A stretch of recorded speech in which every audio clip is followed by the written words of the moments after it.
गढ़वा के रंका में पेस्का पंचायत में जो है पप्पू यादव का जनसभा था। मिथिलेश ठाकुर के समर्थन में जो है वोट मांगने आए थे।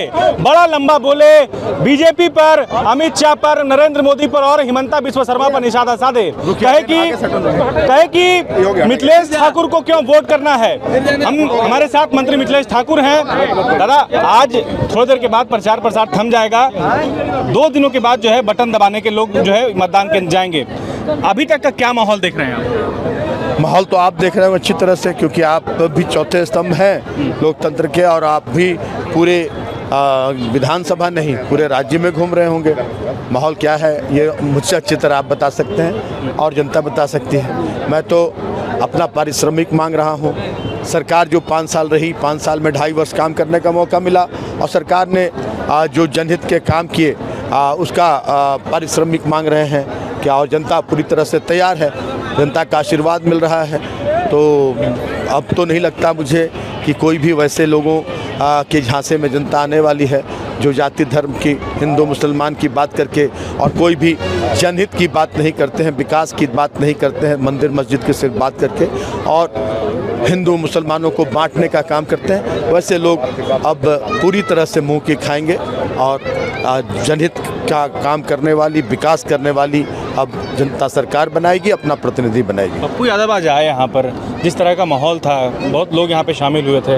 आपको क्या लग रहा है कि पप्पू यादव जो आए हैं उससे कुछ यहाँ के फिजा में बदलाव देख रहे हैं? पप्पू यादव जी ने हकीकत से जनता को रूबरू कराया है। ज़मीनी हकीकत क्या है इन लोगों के लिए, जो लोग बांटने का, हमारे विपक्षी भाजपा के लोग बांटने का काम कर रहे हैं, उनकी क्या हकीकत है, सच्चाई क्या है, ये पप्पू जी ने बताने का काम किया कि इन्हें ना हिंदू से लेना है, ना मुस्लिम से लेना है, ना ओबीसी से लेना है, ना ईबीसी से लेना है, ना आदिवासी से कोई लेना देना है, ना गरीबों से, ना अक़लियतों से, किसी से नहीं। इन्हें अपनी सत्ता चाहिए, इनके प्राकृतिक सत्ता चाहिए, और उसके लिए ये कुछ भी कर गुजरने को तैयार है। इनके नाम में सबसे ज़्यादा भ्रष्टाचार के रिकॉर्ड हैं। इनके जितने भी नेता हैं सभी के नाम में बड़ा लंबा चौड़ी फहरिस्त है भ्रष्टाचार की। सभी ईडी सीबीआई के डर से इनके पाले में चले गए। अब भाजपा के लोग कम हैं, अब दूसरे दलों के लोग इनके पाले में ज़्यादा हैं। तो यही सब चार चीज़ें। तिवारी बोल रहे हैं कि हमने जो 10 साल में लकीर खींची थी विकास की, वो वहीं तक अटका हुआ है, 1 इंच भी आगे नहीं बढ़ा है। ये वो लगता है कि नशे की हालत में है। अब नींद के नशे में या किस नशे में है, अब ये मैं नहीं कह सकता। ये जनता बताएगी किसने कौन सी लकीर खींची थी, किसने 40 करोड़ रुपए जनता के अपनी तिजोरी में डाल लिए, किसने दिन रात बालू की स्मगलिंग की। अभी पप्पू जी ने बताया और हमारे अन्य वक्ताओं ने बताया कि जहाँ से बालू की जिस स्थान से स्मगलिंग होती थी, उसी स्थान पर प्रधानमंत्री मोदी जी का भी चौपर वहाँ उतरा।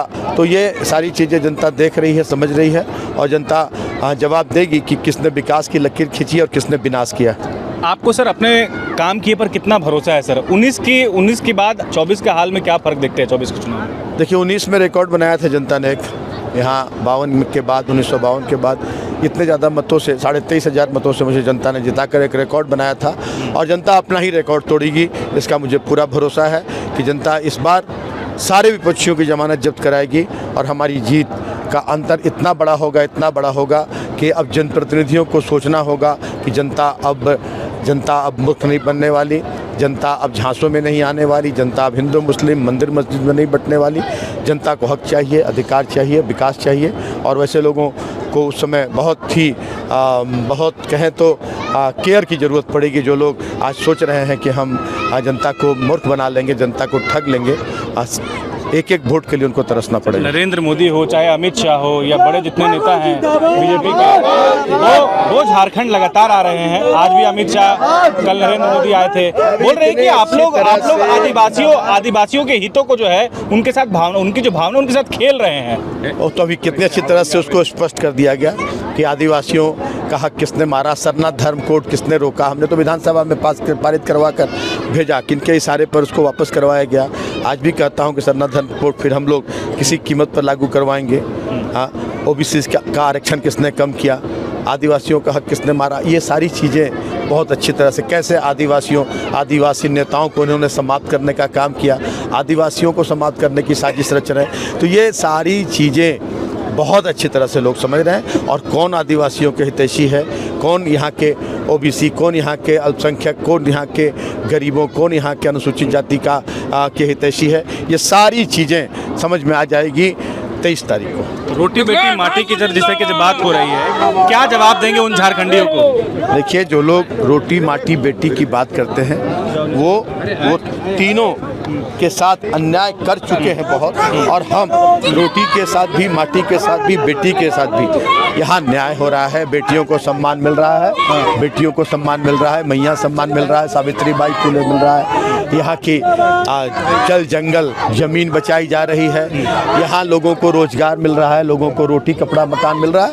आपके रोटी बेटी माटी कहने से नहीं लगता है कि कोई। आखिरी सवाल, क्या सोचकर लोग बटन दबाएंगे सर परसों? देखिए, अपने अंतरात्मा की आवाज़ पर लोग बटन दबाएंगे, और अंतरात्मा यही कहेगी कि हमें विकास चाहिए, हमें विनाश नहीं चाहिए, हम भाई भाई में झगड़ा नहीं चाहिए, हमें हिंदू मुस्लिम में विभेद नहीं चाहिए, हमें मंदिर मस्जिद में बंटना नहीं है, हमें विकास चाहिए, हक अधिकार चाहिए, जो पहली बार 2019 से मिलना शुरू हुआ है। और ये सिलसिला बंद ना हो, ये सिलसिला रुके नहीं, ये चाहिए।